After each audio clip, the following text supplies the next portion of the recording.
जय श्री हरि।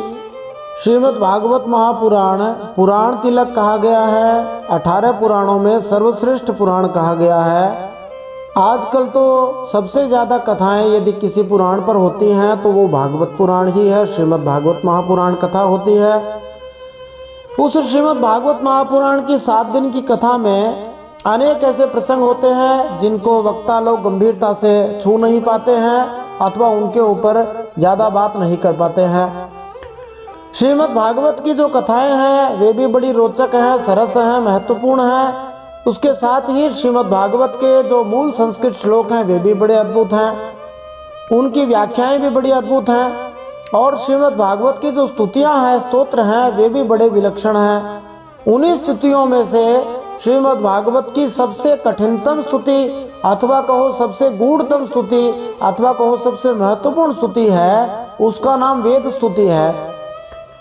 उस वेद स्तुति का वर्णन श्रीमद् भागवत महापुराण के 10वें स्कंद के उत्तरार्ध के 87वें अध्याय में किया गया है। श्रीमद् भागवत के 10वें स्कंद में 90 अध्याय हैं और अभी ये 87वां अध्याय हम आरंभ कर रहे हैं।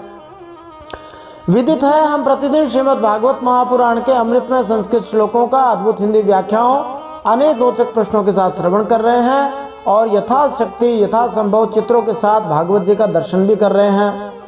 वेद स्तुति इतना कठिन भाग है, परंतु कठिनतम स्तुति को हम सरल शब्दों में समझेंगे। वेद स्तुति के पहले भाग में मोटे तौर पर भागवत की वेद स्तुति में आज हम यही जानेंगे कि शब्दों से शब्दातीत भगवान कैसे समझाएं या समझे जा सकते हैं। ये प्रश्न थोड़ा कठिन है, इसलिए सरल भाषा में समझे तो भगवान को कैसे जाने। जो लोग हमसे पहले से जुड़े हुए वे जानते हैं कि जब हम नया अध्याय आरंभ करते हैं तो पिछले अध्याय का सार भी प्रश्नोत्तर के माध्यम से हम प्रस्तुत करते हैं और वे प्रश्न भी मौलिक रूप से श्रीमद् भागवत के अंदर से ही बनाए जा रहे हैं। तो हम पिछले 86वें अध्याय का सार भी सुनेंगे, जिसमें समझो कि भगवान श्री कृष्ण के अवतार की अंतिम लीला हुई थी। बाद की जो लीलाएं हैं उनमें तो केवल उपदेश ही भगवान श्री कृष्ण ने उद्धव जी को दिया। प्रमुख जो लीला थी उसमें अंतिम लीला हमने पिछले 86वें अध्याय में सुनी थी। आज हम 87वें अध्याय के वेद स्तुति के पहले भाग में केवल एक ही श्लोक सुनेंगे। इस श्लोक की जो व्याख्या है वही 15-16 मिनट की हो गई है, इसलिए हम आधे घंटे के समय सीमा को ध्यान में रखते हुए केवल पहले भाग पर ही आज विचार करेंगे। पिछले 10वें स्कंद के उत्तरार्ध के 86वें अध्याय में सुभद्रा हरण और भगवान श्री कृष्ण का मिथिलापुरी में राजा जनक और श्रुतदेव ब्राह्मण के घर एक ही साथ जाना, इस प्रसंग को सुनते हुए हमने जाना था कि मोटे तौर पर अर्जुन ने किस तरह सुभद्रा का हरण किया और किस तरह भगवान श्री कृष्ण बहुलाश्व तथा श्रुतदेव नामक भक्तों को आशीर्वाद देने मिथिला गए थे। तो हमने पिछले अध्याय को सुनते हुए जाना था जब राजा परीक्षित महाराज ने श्री सुखदेव जी से अपनी दादी सुभद्रा और दादा अर्जुन के विवाह के विषय में जानने की इच्छा व्यक्त करी। तो परीक्षित महाराज के दादा अर्जुन थे और दादी थी सुभद्रा। ये सुभद्रा जी भगवान श्री कृष्ण और बलराम जी की एकमात्र बहन थी। वसुदेव जी देवकी जी की पुत्री थी। अर्जुन तीर्थ यात्रा के लिए पृथ्वी पर विचरण करते हुए प्रभास क्षेत्र में पहुंचे थे और वहां पर उन्होंने ये सुना कि बलराम जी अपनी बहन सुभद्रा का विवाह दुर्योधन से करना चाहते हैं। सुभद्रा का हरण करके उसके साथ विवाह करने की इच्छा से अर्जुन ने एक सन्यासी का वेश बनाया और द्वारका गए। अर्जुन द्वारका में त्रिदंडी वैष्णव के वेश में रहे थे। तो देखो, यति मोटे तौर पर 2 प्रकार के बताए जाते हैं। एक त्रिदंडी यति होते हैं और एक दंडी यति होते हैं।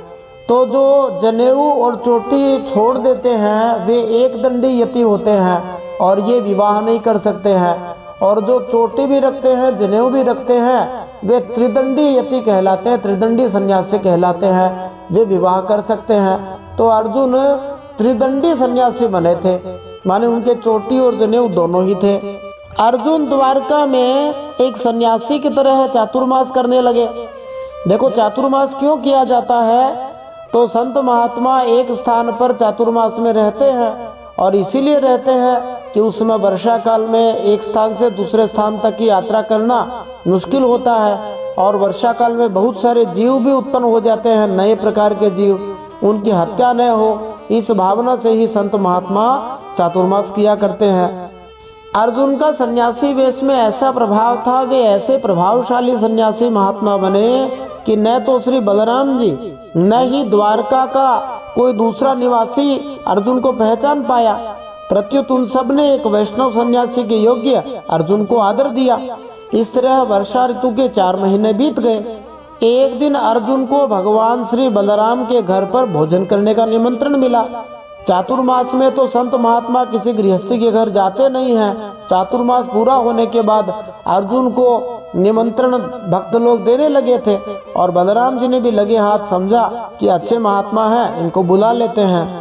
देखो बलराम जी भी अर्जुन को नहीं पहचान पाए थे, तो गोस्वामी श्री तुलसीदास जी ने श्री रामचरितमानस बालकांड 161 नंबर दोहे में सोरठे में कहा है, तुलसी देखी सुबेखु भूलहि मूढ़न चतुर नर, सुंदर के की पेखु बचन सुधा समसन ही। तुलसीदास जी कहते हैं सुबेश को देखकर मूढ़ लोग जो होते हैं वे भूल जाते हैं, चतुर लोग नहीं भूलते। मोर जो है देखने में बड़ा सुंदर होता है, उसके वचन जो है वे अमृत के समान है, परंतु भोजन है वह सांप का करता है। परंतु फिर भी किसी को ऐसा नहीं समझना चाहिए कि बलराम जी क्यों नहीं पहचान पाए। उसका उत्तर भी गोस्वामी जी के शब्दों में जाने। बालकांड 124 नंबर दोहे में जब भगवान शंकर ने कहा, बोले बिहसी महेश तब ज्ञानी मूढ़ न कोई, जेहि जस रघुपति करहि जब सो तस तेहि छन होई। इस संसार में न कोई ज्ञानी है न कोई मूर्ख है, किसी को मिथ्या अहंकार नहीं करना चाहिए। जिसको जब रघुनाथ जी जैसा कर दे वो वैसा उसी क्षण हो जाता है। तो सब भगवान की इच्छा से, भगवान की लीला से होता है। तो भगवान चाह रहे थे कि अर्जुन को बलराम जी न पहचाने, इसलिए नहीं पहचान पाए। अर्जुन बलराम जी के यहाँ भोजन करने गए। अर्जुन ने सुभद्रा को देखा, वे तुरंत ही उसे प्राप्त करने की इच्छा से अभिभूत हो गए। सुभद्रा भी अर्जुन को पति रूप में प्राप्त करने की इच्छा करने लगी, इसलिए सुभद्रा ने लजाई हुई दृष्टि से उन्हें देखा। कुछ दिन बाद सुभद्रा रथ उत्सव में भाग लेने महल से बाहर आई। इस अवसर का लाभ उठाकर अर्जुन सुभद्रा को हर ले गए और जिन यादवों ने अर्जुन को रोकना चाहा, अर्जुन ने उन्हें परास्त कर दिया। जब बलराम जी को इस बात का पता लगा कि अर्जुन तो हमारी बहन सुभद्रा को ले गया है, हमने तो सोचा था ये कोई सन्यासी है, तब बलराम जी को बड़ा क्रोध आया। लेकिन जब भगवान श्री कृष्ण और दूसरे परिवार वालों ने बलराम जी को समझाया, शांत कराया, तब बलराम जी प्रसन्न हो गए और वर वधू को पर्याप्त दहेज के साथ विदा कर दिया। देखो वैसे अर्जुन भगवान के भक्त हैं और किसी को ये नहीं सोचना चाहिए कि अर्जुन ने ऐसा मनमाना काम किया है। भगवान श्री कृष्ण की इच्छा थी और भगवान श्री कृष्ण ने अर्जुन को बुलाया था और देवकी और वसुदेव जी भी यही चाहते थे कि अर्जुन के साथ सुभद्रा का विवाह हो जाए, इसीलिए अर्जुन ने ऐसा कार्य किया था। इस प्रकार ये अर्जुन और सुभद्रा के विवाह की कथा हुई। अब श्री सुखदेव जी कथा को आगे बढ़ाते हैं और भगवान श्री कृष्ण की लीलाओं में से एक प्रकार से समझो ये अंतिम लीला है भागवत जी के अनुसार, और बाद की लीलाएं उपदेशात्मक लीला है। एक ही अंतिम लीला है जिसमें सुखदेव जी कहते हैं कि देखो भगवान श्री कृष्ण के 2 भक्त थे, दोनों ही मिथिला में, बिहार में रहते थे, अथवा समझो आज के नेपाल में रहते थे। उन भक्तों में एक तो थे श्रुतदेव नामक ब्राह्मण, जो भगवान श्री कृष्ण के भक्त थे, मिथिला नगरी में रहते थे।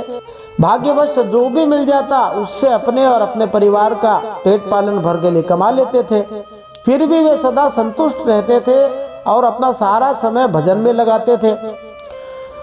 तो देखो सुखदेव जी ने श्रुतदेव ब्राह्मण का नाम तो ले लिया, परंतु सुदामा जी का नाम नहीं लिया। सुदामा जी का नाम इसलिए नहीं लिया भागवत में क्योंकि जब सुखदेव जी सुदामा जी की कथा सुना रहे थे तो वे उस कथा को सुनाने में पूरी तरह से, उस ध्यान में पूरी तरह से डूब गए थे, इसलिए सुदामा जी का नाम ही लेना भूल गए। तो वैसे तो देखो श्रुतदेव जी भी कोई छोटे मोटे भक्त नहीं है, बहुत उच्च कोटि के भक्त हैं और सुदामा जी भी उच्च कोटि के भक्त हैं, परंतु तुलना की जाए तो सुदामा जी का स्थान थोड़ा ऊंचा लगता है, अथवा समझो सुखदेव जी को सुदामा जी ज्यादा ही अच्छे लगे, इसलिए उनका नाम ही लेना भूल गए। उसी मिथिला में एक और भक्त थे जिनका नाम था राजा बहुलाश्व। वे वहाँ के राजा थे और राजा जनक के वंशज थे, इसलिए वे जनक भी कहलाते थे। पूरे विदेह पर उनका शासन था। फिर भी वे श्रुतदेव ब्राह्मण की तरह ही भौतिक संपत्ति से विरक्त थे। इन दोनों महात्माओं की भक्ति प्रवृत्ति से प्रसन्न होकर भगवान श्री कृष्ण इन्हें मिलने के लिए रथ पर चढ़कर मिथिला गए। भगवान के भक्त चाहे उनसे कितने भी दूर रहें, भगवान उनसे दूर नहीं होते, क्योंकि वे तो सर्वत्र व्यापक है। इसलिए भगवान श्री कृष्ण राजा बहुलाश्व और श्रुतदेव की भक्ति से परिचित थे। अब भगवान चाहते तो वहां पर अकेले भी जा सकते थे, परंतु भगवान को एक नई लीला दिखानी थी। इसलिए भगवान अपने साथ नारद जी, वामदेव, अत्रि, वेदव्यास, परशुराम भगवान, असित, आरुणि, सुखदेव जी, बृहस्पति, कर्ण व मैत्री और च्यवन आदि ऋषियों को साथ लेकर गए थे। और मार्ग में द्वारका से मिथिला जाते समय जहाँ जहाँ भगवान पहुँचते वहाँ वहाँ के जो भक्त लोग थे वे भगवान की पूजा करते थे। सुखदेव जी ने तो भगवान श्री कृष्ण के द्वारका से मिथिला तक के मार्ग का एक प्रकार से रूट चार्ट भी बता दिया कि भगवान किन किन स्थानों से होते हुए गए थे। जैसे भगवान श्री रामचंद्र जी वनवास में जब थे तब जहाँ जाते वहाँ भगवान की पूजा होती थी, वैसे ही जिन जिन स्थानों से गए वहाँ वहाँ भगवान की पूजा की गई। तो कौन कौन से स्थानों से गए? तो भगवान द्वारका में रहते थे जो कि गुजरात में है, वहाँ से निकल कर वे धन्व प्रदेश गए, हमारी मरुस्थल जो गुजरात राजस्थान दोनों में ही है।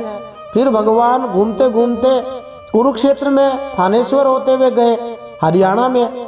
इसके बाद भगवान कंक प्रदेश और फिर मत्स्य प्रदेश जो कि आजकल का जयपुर और अलवर का राज्य है, और उसके बाद में पांचाल प्रदेश होते हुए गए कुंती, फिर मथुरा प्रदेश गए, फिर केके प्रदेश होते हुए जो कि उत्तर पूर्व पंजाब में है, शतद्रु और ब्यास नदियों के बीच का प्रदेश है। फिर भगवान राम जी के प्राचीन राज्य कौशल के स्थान से होते हुए गए और अंत में भगवान श्री कृष्ण मिथिला पहुँचे।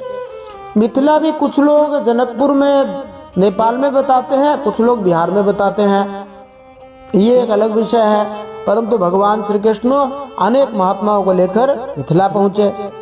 मिथिला वासियों ने भी श्री भगवान और उनकी संत टोली का बड़े हर्ष से स्वागत किया। वे श्री कृष्ण के लिए विविध भेंटें लेकर आए और उन्होंने उन्हें तथा संतों को नमस्कार किया। बहुलाश्व तथा श्रुतदेव दोनों ने आगे बढ़कर भगवान श्री कृष्ण से आदर पूर्वक अनुरोध किया कि वे उनके घरों में पधारे। उन दोनों को प्रसन्न करने के लिए भगवान ने एक लीला रची। देखो, एक साथ ही भगवान को निमंत्रण मिला। मिथिला में श्रुतदेव ब्राह्मण ने भी निमंत्रण दे दिया और बहुलाश्व राजा ने भी निमंत्रण दे दिया।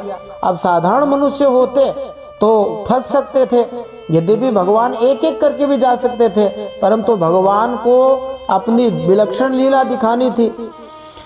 तो देखिए, भगवान श्री कृष्ण पहले किस भक्त के घर गए? क्या भगवान भी धनवान और निर्धन भक्त में अंतर करते हैं कि पहले राजा के जाया जाए या पहले एक छोटे से गरीब ब्राह्मण के यहाँ जाया जाए? ऐसा बिल्कुल नहीं है। भगवान तो अपनी ऐश्वर्यमयी दिव्य लीला दिखाना चाह रहे थे। तो जो लोग अपने आप को भगवान समझते हैं या भगवान में दोष दर्शन करते हैं, भगवान में दोष निकालते हैं, उनके लिए ये लीला ध्यातव्य है। जैसे भगवान की गोवर्धन लीला, जैसे भगवान की रास लीला, जैसे भगवान के 16,100 विवाहों की लीला विलक्षण है, वैसे ही यह लीला भी विलक्षण है। और यह लीला इसलिए विलक्षण है कि यहाँ भगवान श्री कृष्ण ने न केवल स्वयं ही 2 रूप धारण किए, बल्कि जितने संत महात्मा थे, जितनी सेना की टोली थी, उन सब ने भी 2 रूप धारण कर लिए।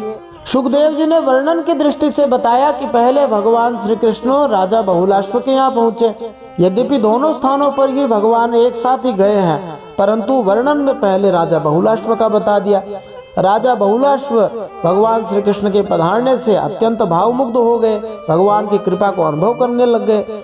पुलकित राजा बहुलाश्व ने भगवान श्री कृष्ण और संत महात्माओं का भव्य राजसी सत्कार किया, उनका पूजन किया।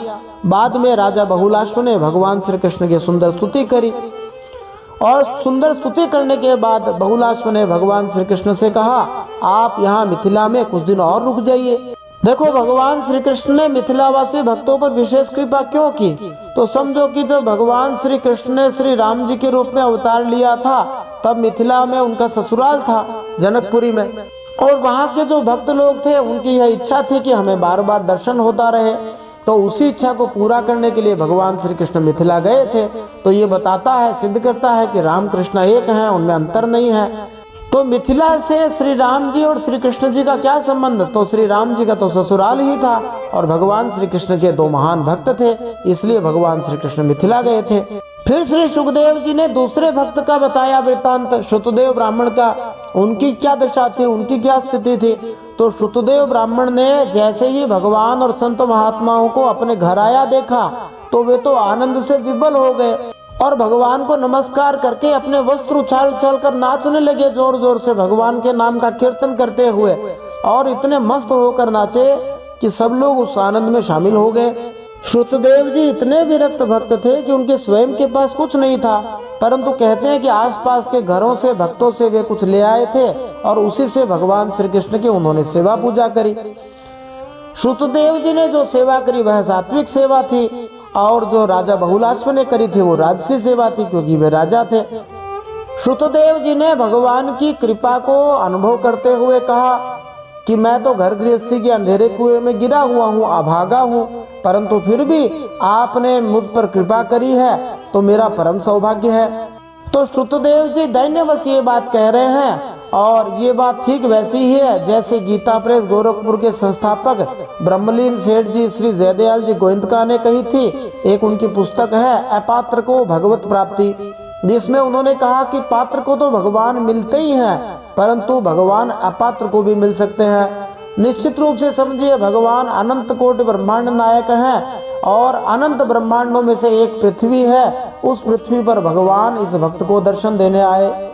श्रुतदेव जी ने भगवान की स्तुति करी और भगवान से कहा कि हे प्रभु, जो आपका भजन करता है, आपकी लीला गान करता रहता है और अपने अंतःकरण मन को सद्गुण से संपन्न कर लेता है, उसके लिए तो आप अत्यंत पास हैं, और जो आपकी ओर ध्यान नहीं देता है, केवल संसार के कर्मों में ही उलझा रहता है, बहिर्मुख रहता है, उससे आप दूर हैं। यद्यपि आप दोनों के ही हृदय में रहते हैं।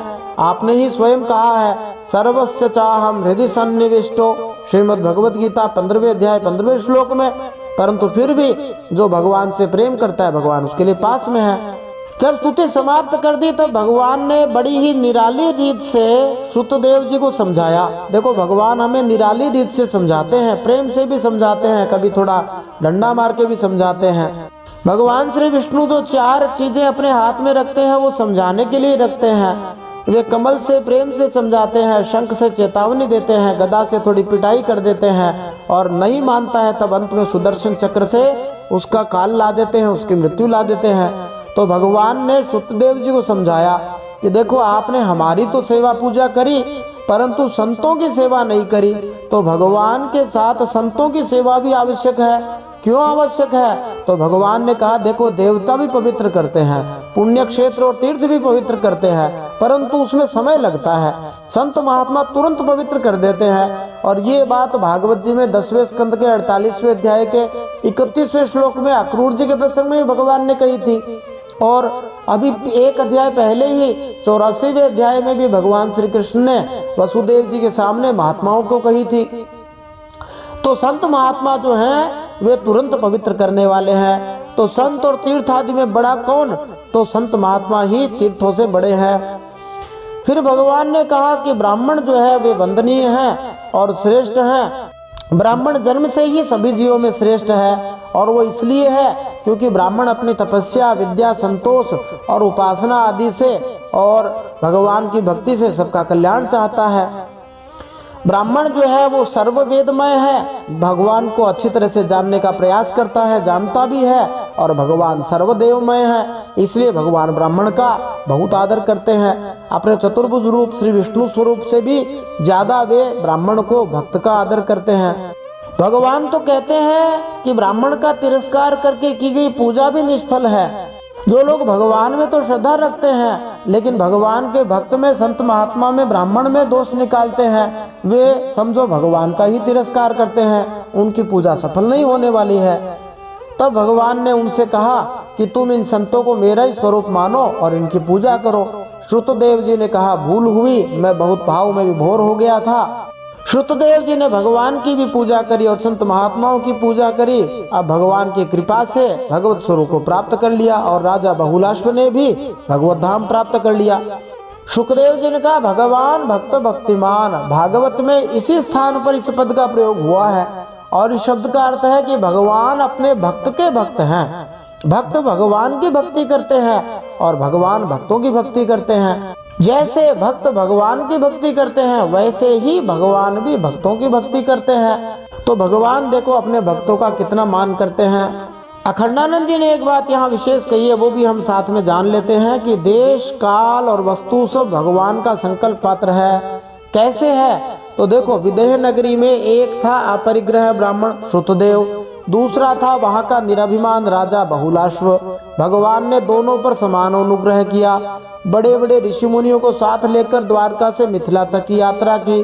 दोनों की एक साथ प्रार्थना, इसलिए दोनों के घर साथ साथ आतिथ्य की स्वीकृति। राजा के पास बहुत सी सामग्री, इसलिए राजसी सेवा। ब्राह्मण के पास कुछ नहीं तो सात्विक सेवा, मन से जो चढ़ा दिया उसी से राजी। आश्चर्य यह हुआ कि श्री कृष्ण भी दो और सब मुनि भी दो, रथ सारथी घोड़े भी दो दो बन गए। ब्राह्मण और राजा दोनों को अनुभव हो कि भगवान हमारा ही आतिथ्य स्वीकार कर रहे हैं। इससे भी बड़ा आश्चर्य यह हुआ कि केवल व्यक्ति और स्थान ही दो दो नहीं हुए, काल भी दो दो हो गए। राजा के घर में भगवान 1 महीने तक लगभग 28 दिन तक रहे और ब्राह्मण के घर में केवल 1 ही दिन रहे। एक के घर में काल बड़ा हो गया, दूसरे के घर में काल छोटा हो गया। राजा को बहुत सेवा करनी पड़ी, ब्राह्मण का थोड़े में ही काम बन गया, परंतु समय बराबर ही रहा। अथवा यूं भी कह सकते हैं कि ब्राह्मण इतना तल्लीन हो गया कि उसे पता ही नहीं लगा। तो देश काल वस्तु सब भगवत संकल्प मात्र हैं। जीव का अज्ञान है, भगवान की माया है। वहीं भगवान ने दोनों को तत्व ज्ञान का उपदेश दिया। क्यों न हो, भगवान भक्त भक्तिमान जो हैं। तो बहुलाश्व और श्रुतदेव दोनों ही उच्च कोटि के भक्त थे। ऐसे ही हम भी भजन करें तो भगवान हम पर कृपा कर सकते हैं। बोलिए भक्त वत्सल भगवान की जय। अब हम श्रीमद् भागवत महापुराण के 10वें स्कंद के उत्तरार्ध के 87वें अध्याय की अद्भुत वेद स्तुति में प्रवेश करते हैं और उस वेद स्तुति के पहले भाग को ही अभी हम सुनेंगे। इस वेद स्तुति की कुल 3.25 घंटों की रिकॉर्डिंग तैयार हुई है और 67 प्रश्न इसमें लगभग बनाए गए हैं। 3-4 प्रश्न और ऐड कर दे तो लगभग 70 प्रश्न एक ही अध्याय में बने हैं और कई घंटों के 5-4 दिनों के परिश्रम के बाद ये प्रश्न तैयार हुए हैं। तो आज हम केवल पहला ही श्लोक सुनेंगे और पहले श्लोक में भी हम कुछ महत्वपूर्ण प्रश्नों के उत्तर प्राप्त कर सकते हैं। ये सभी प्रश्न भागवत के अंदर से ही बनाए गए हैं और भागवत की गहराई को समझने के लिए बनाए गए हैं। तो प्रश्न इस प्रकार हैं जिनके उत्तर हम प्राप्त कर सकते हैं। श्रीमद् भागवत महापुराण की कठिनतम परंतु गूढ़तम स्तुति कौन सी है उसके बारे में हम जानेंगे। श्री परीक्षित महाराज का श्री सुखदेव जी से एक प्रश्न, भगवान को कैसे जाने, वो प्रश्न जानेंगे हम। शब्दों से शब्दातीत भगवान कैसे समझाए या समझे जा सकते हैं, ये भी प्रश्न परीक्षित महाराज के भाव से निकलता है, इसके बारे में हम जानेंगे। श्रुतियां निर्गुण अथवा कहो त्रिगुणातीत अथवा कहो गुण रहित ब्रह्म का प्रतिपादन किस प्रकार करती हैं, ये भी एक महत्वपूर्ण प्रश्न परीक्षित महाराज ने पूछा है। जब भगवान में कोई गुण ही नहीं है, वे निर्गुण हैं, तो उनका वर्णन कैसे हो। आइए आज हम श्रीमद् भागवत महापुराण के 10वें स्कंद के उत्तरार्ध के 87वें अध्याय के पहले भाग का श्रवण करते हैं, जिसमें हम केवल एक ही श्लोक का श्रवण करेंगे, परंतु वह एक श्लोक बड़ा ही गूढ़ प्रश्न लिए हुए है। जय श्री हरि।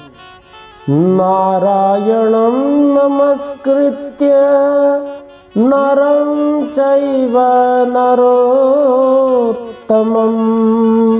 देवीं सरस्वतीं व्यासं ततो जयमुदीरयेत्। भगवान श्री नरनारायण को प्रणाम करते हुए, श्री गणेश जी महाराज, माता सरस्वती, वेदव्यास भगवान को प्रणाम करते हुए, हृदयाराध्य सर्वांतर्यामी सबके हृदयों में विराजमान अनंत कोटि ब्रह्मांड नायक परात परब्रह्म पुरुषोत्तम जगदाधार जगन्नियंता जगदीश्वर जगद्गुरु जगन्नाथ भगवान श्री हरि के पावन चरणों में प्रणाम करते हुए, भगवत स्वरूप श्रीमद् भागवत को प्रणाम करते हुए, श्री सुखदेव जी और परीक्षित महाराज को प्रणाम करते हुए, अनंत कोटि सब संत महात्माओं वैष्णवों को प्रणाम करते हुए, भगवान श्री द्वारकाधीश को प्रणाम करते हुए, अब हम श्रीमद् भागवत महापुराण के दशम स्कंद के उत्तरार्ध में 87वां अध्याय सुनते हैं। इस 87वें अध्याय में वेद स्तुति की गई है। वेदों के द्वारा भगवान श्री विष्णु की स्तुति की गई है। श्रीमद् भागवत महापुराण के जितने भी कठिन श्लोक हैं, उनमें सबसे ज़्यादा कठिनतम श्लोक, कठिनतम भाव इस वेद स्तुति में आए हैं। बड़े बड़े आचार्यों ने, विद्वानों ने वेद स्तुति की बहुत गंभीर गंभीर व्याख्याएं की हैं। बहुत सारे लोग तो ऐसे हैं जिन्होंने इतना भाव गांधीर्य भर दिया है कि साधारण लोगों की समझ से वह परे जाता है। और बहुत सारे लोग ऐसे हैं जिन्होंने भागवत कथाएं बहुत की है, परंतु वेद स्तुति के नाम पर केवल वो चुंचू प्रवेश करके, थोड़ा सा स्पर्श करके ही आगे की ओर बढ़ जाते हैं। हम तो श्रीमद् भागवत महापुराण के श्री हरि कृपा से, श्री हरि आदेश से प्रत्येक अध्याय, प्रत्येक श्लोक का वाचन कर रहे हैं। इसलिए अब हमारे सामने श्रीमद् भागवत महापुराण का सबसे कठिनतम अध्याय, सबसे कठिनतम स्तुति आ गई है। उस स्तुति को हम समझने का प्रयास करते हैं। श्री भगवान से हम प्रार्थना करते हैं कि वे हमें शक्ति प्रदान करें। हे श्री हरे, आप हमें शक्ति दीजिए कि हम इस वेद स्तुति को समझा सकें और आराम से समझ सकें। वेदों के मंत्र वैसे ही अत्यंत गूढ़ भाव वाले होते हैं, परोक्ष भाव से भरे होते हैं, जिनको समझना सहज बुद्धि से संभव नहीं होता है। और उन्हीं वेदों के द्वारा जो स्तुति की गई है, उस वेद स्तुति को समझना भी उसी तरह से कठिन है। परंतु यदि श्री भगवान कृपालु हो जाए, माँ सरस्वती हमारे जीव पर, हमारे हृदय में विराजमान हो जाए, तो हम इस स्तुति को समझ सकते हैं।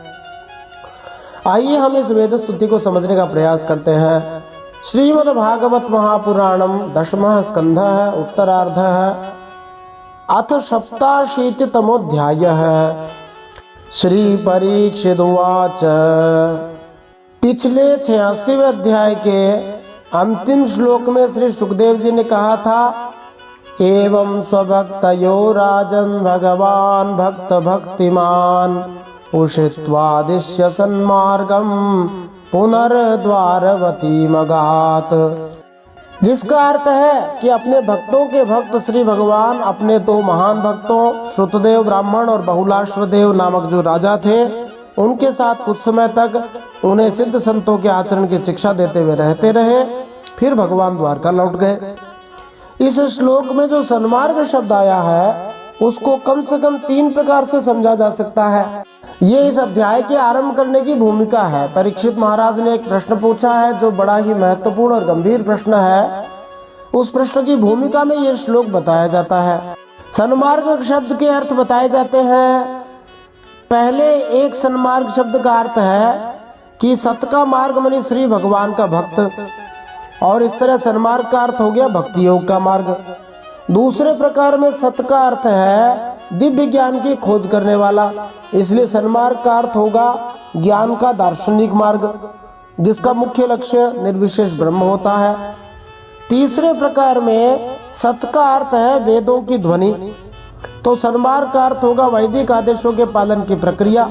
इनमें से सन्मार्ग के दूसरे और तीसरे अर्थों से यही प्रश्न उठता है कि वेद किस तरह परम सत्य का वर्णन कर सकते हैं। वही प्रश्न परीक्षित महाराज पूछ रहे हैं, जिसका मूल भाव यही है कि शब्दों से शब्दातीत भगवान का वर्णन कैसे किया जा सकता है।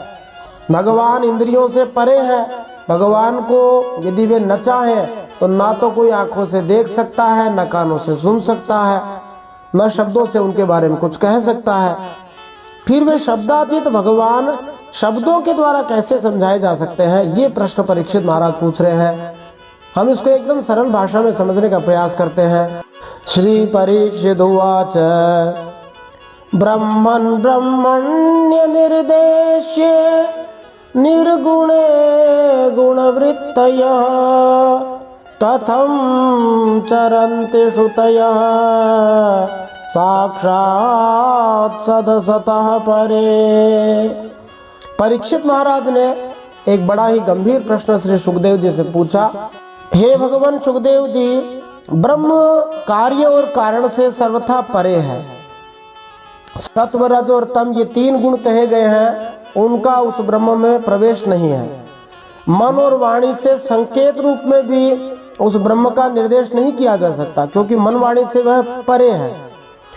दूसरी ओर सारी श्रुतियां वेद मंत्र विषय गुण ही तो है, माने वेद जिस विषय का वर्णन करती हैं उसके गुण, जाति, क्रिया अथवा रूढ़ि का ही निर्देश करती हैं। ऐसी स्थिति में श्रुतियां निर्गुण ब्रह्म का प्रतिपादन किस प्रकार करती हैं? क्योंकि निर्गुण वस्तु का स्वरूप तो उनकी पहुंच के परे है। इस अध्याय की टीका आरंभ करने के पहले श्रीधर स्वामी जी भगवान की स्तुति करते हैं। हम अनेक महापुरुषों के वचनों के आश्रय से इस वेद स्तुति को समझने का प्रयास करेंगे। सबसे पहले परम प्रामाणिक गीता प्रेस गोरखपुर से प्रकाशित श्रीमद् भागवत महापुराण, इसके साथ ही श्री प्रभुपाद जी द्वारा श्रीमद् भागवत की जो व्याख्या है भागवत संदेश, उसका हम आश्रय लेंगे। और श्रीधर स्वामी जी, श्री विश्वनाथ चक्रवर्ती ठाकुर, ऐसे ही और भी अनेक महापुरुष हैं जिनका आश्रय हम लेकर के इसको समझने का प्रयास करेंगे। एक महापुरुष हैं अखंडानंद जी सरस्वती जी महाराज, जिनकी भागवत पर टीका है भागवत दर्शन, उसका आश्रय लेंगे। तो हम भगवान से पहले स्तुति करते हैं श्रीधर स्वामी जी के साथ, ताकि हम इस वेद स्तुति को समझ सकें। श्रीधर स्वामी जी कहते हैं, वागीशा यस्य वदने लक्ष्मीर्यस्य च वक्षसि यस्यास्ते हृदये संवेद तम नृसिंहमहं भजे। जिनके मुख में सरस्वती विराजमान है, जिनके हृदय में लक्ष्मी जी विराजमान है, जिनके हृदय में चेतना की दैवी शक्ति निवास करती है, उन भगवान नृसिंह का मैं भजन करता हूँ। वे नृसिंह भगवान मुझे भी शक्ति प्रदान करे, मेरी वाणी में भी शक्ति प्रदान करे। अपने संप्रदाय को विशुद्ध बनाने की इच्छा से तथा कर्तव्य से बंधा होने के कारण मैं अपनी बुद्धि के अनुसार मूर्तिमान वेदों की स्तुतियों के विषय में संक्षिप्त टीका करूंगा, ऐसा श्रीधर जी कहते हैं। श्रीधर स्वामी जी कहते हैं अत्यंत विनम्र होकर कि श्रीमद् भागवतम पूर्वैः सारतः सन्निषेवितम मया तु तदुपस्पृष्टम उच्छिष्टम उपचीयते। चूंकि मेरे पूर्ववर्तियों की व्याख्या से श्रीमद् भागवत महापुराण पहले ही पूरी तरह आदरित है, इसलिए मैं उनके द्वारा दिए गए या किए गए आदर का बचा हुआ शेष ही संग्रह कर सकता हूँ। थोड़ा सा उच्छिष्ट टाइप ही मैं ले सकता हूँ। जब इतने बड़े आचार्य यही कह सकते हैं तो हमारी कहाँ गिनती है। श्री विश्वनाथ चक्रवर्ती भी अपनी ओर से श्री भगवान का आवाहन करते हैं। विश्वनाथ चक्रवर्ती ठाकुर प्रार्थना करते हैं कि जो संत भक्त हैं मुझ पर रत्नों के व्यापारी होने के लिए हंस सकते हैं। यद्यपि मैं बहुमूल्य रत्नों के विषय में कुछ जानता ही नहीं, किंतु मुझे कोई लाज नहीं आती, क्योंकि कम से कम मैं उनका मनोरंजन तो कर ही सकता हूँ। मुझ में न विद्या है, न भक्ति है, न वैराग्य है, फिर भी मैं उस दुर्ग से वेदों की स्तुति रूपी चिंतामणि को ग्रहण करने के लिए ललचाया रहता हूँ, जिसमें यह रखा हुआ है।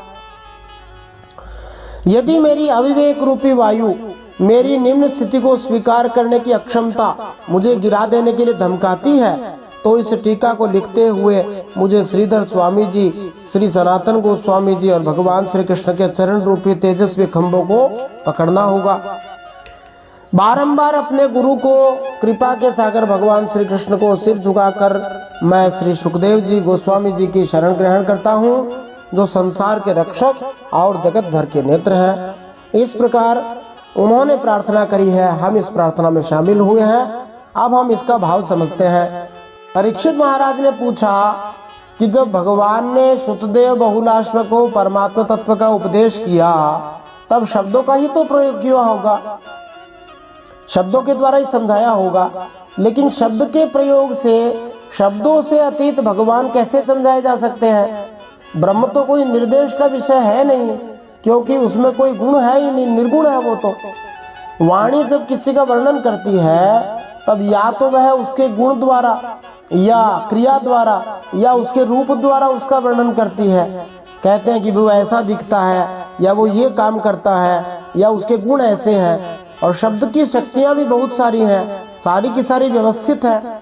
फिर जो सत और असत से परे है, अर्थात अस्थि नास्ति दोनों का विषय नहीं है, वो है भी नहीं भी है, उसका वर्णन श्रुतियां किस प्रकार करेंगी, ये आप हमें बतलाइए। श्रीधर स्वामी जी ने भी इस समस्या का परंपरागत संस्कृत काव्य शास्त्र की दृष्टि से विस्तृत विश्लेषण किया है। हमें ये समझना चाहिए कि शब्दों में 3 प्रकार की अभिव्यक्ति शक्तियां होती हैं, जिन्हें शब्द की वृत्तियां कहा जाता है। ये वे विविध प्रकार हैं जिनसे किसी शब्द के अर्थ निकलते हैं, और वे शब्द शक्तियां हैं जैसे मुख्य वृत्ति, लक्षणावृत्ति, गौण वृत्ति। मुख्य वृत्ति माने जिसको अभिधा कहते हैं, अर्थात मुख्यार्थ अथवा शब्दकोश के अनुसार जिसका सीधा सीधा अर्थ निकले वो अभिधा वृत्ति हो गई। मुख्य वृत्ति के 2 उपविभाग हैं, रूढ़ि और योग। मूल अर्थ जब परंपरागत प्रयोग पर आधारित होता है तो वह रूढ़ि कहलाता है। जब किसी अन्य शब्द के अर्थ से व्युत्पत्ति विषयक नियमों से अर्थ निकल आते हैं तो उसे योग कहते हैं। उदाहरण के लिए गो शब्द रूढ़ि का उदाहरण है, क्योंकि उसके शाब्दिक अर्थ से इसका संबंध परंपरागत है। इसके विपरीत पाचक शब्द योग वृत्ति है, जो पच धातु में कै प्रत्यय जोड़कर बना है। मुख्य वृत्ति अर्थात मूल शाब्दिक अर्थ के अलावा कोई शब्द गौण आलंकारिक रूप में भी प्रयुक्त हो सकता है। यह प्रयोग लक्षणा कहलाता है। नियम है कि यदि मुख्य वृत्ति से किसी शब्द का अर्थ उस प्रसंग में लग जाता है तो फिर आलंकारिक अर्थ ढूंढने की आवश्यकता नहीं रहती। मुख्य वृत्ति के द्वारा किसी शब्द के अर्थ बताने में असफल होने पर ही लक्षणा वृत्ति का सहारा लिया जाता है। काव्य शास्त्र में लक्षणा के कार्य की विवेचना मिलती है। यह है विस्तृत संदर्भ जो शाब्दिक अर्थ के साथ संबंध रखने वाले किसी शब्द की ओर संकेत करता है। इस प्रकार गंगायाम घोषः पद का शाब्दिक अर्थ होगा गंगा में ग्वालों का गांव है, किंतु ऐसा भाव निरर्थक होगा कि गंगा में ग्वालों का गांव कैसे हो गया। तो गंगायाम का अर्थ निकलेगा लक्षणा द्वारा कि गंगायाम माने गंगा नदी के किनारे, क्योंकि किनारा नदी से संबंधित है।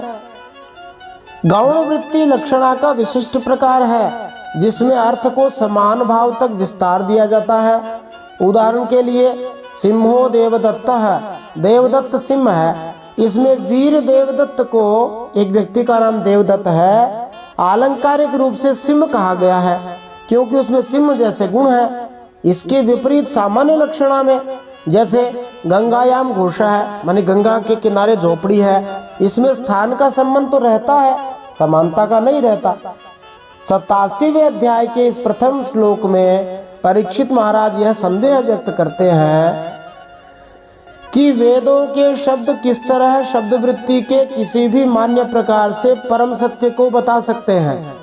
वे पूछते हैं कथम साक्षात चरंती, वेद किस तरह रूढ़ मुख्य वृत्ति अर्थात रूढ़ पर आधारित शाब्दिक अर्थ के अनुसार ब्रह्म का वर्णन कर सकते हैं। ब्रह्म तो अनिर्देश्य है अर्थात उसका आता पता नहीं है। और किस तरह वेद गौण वृत्ति अर्थात समान गुणों पर आधारित अलंकार द्वारा ब्रह्म का वर्णन कर सकता है। वेद तो गुणवृत्त यह है अर्थात गुणों के विवरणों से ओतप्रोत है, किंतु ब्रह्म तो निर्गुण है अर्थात गुणों से रहित है। स्पष्ट है कि कोई भी अलंकार जो समान गुणों पर आधारित हो बिना गुण वाली वस्तु पर लागू नहीं हो सकता। इतना ही नहीं, परीक्षित महाराज इंगित करते हैं कि ब्रह्म तो सदसतः परम, कार्य और कारण से, सत और असत से दोनों से परे है। सूक्ष्म या स्थूल किसी व्यक्त प्राकट्य से किसी तरह संबंधित न होने के कारण ब्रह्म न तो योग वृत्ति द्वारा न ही लक्षणा अलंकार द्वारा व्यक्त किया जा सकता है, क्योंकि इन दोनों में ब्रह्म के साथ अन्य जीवों का कोई न कोई संबंध होना चाहिए। इसलिए राजा परीक्षित इस दुविधा में है कि वेदों के शब्द किस तरह परम सत्य का प्रत्यक्ष वर्णन करते हैं। अब श्री सुखदेव जी उत्तर देते हैं, जैसा गंभीर प्रश्न है वैसा ही गंभीर उत्तर सुखदेव जी देंगे, और इस उत्तर की भी बहुत लंबी चौड़ी व्याख्या हमें करनी होगी, तब जाकर इसके भावों को हम समझ पाएंगे। ये अध्याय इतना महत्वपूर्ण है कि इसके बहुत सारे भाग बन सकते हैं, परंतु हम इसको समझने का, धीरे धीरे समझने का प्रयास करेंगे। ये श्री भगवान की कृपा से ही हो पाएगा। अब अगले भाग में हम दशम स्कंद के उत्तरार्ध के 87वें अध्याय में जानेंगे कि किस प्रकार श्री सुखदेव जी ने गूढ़ प्रश्न का गूढ़ उत्तर दिया, और हम ये भी जानेंगे कि ये जो प्रश्न परीक्षित महाराज ने पूछा था, वही प्रश्न देवर्षि नारद जी ने भगवान नरनारायण ऋषि से, नारायण ऋषि से पूछा था, और वही प्रश्न सनकादि जो ऋषि हैं, 4 सनातन महात्मा हैं, सनक, सनंदन, सनातन, सनत कुमार, इनके मध्य भी हुआ था, और तब उन लोगों ने इस प्रश्न का किस प्रकार उत्तर दिया था, वो हम अगले भाग में जानेंगे। जय श्री हरि, श्रीमन नारायण अर्पणमस्तु।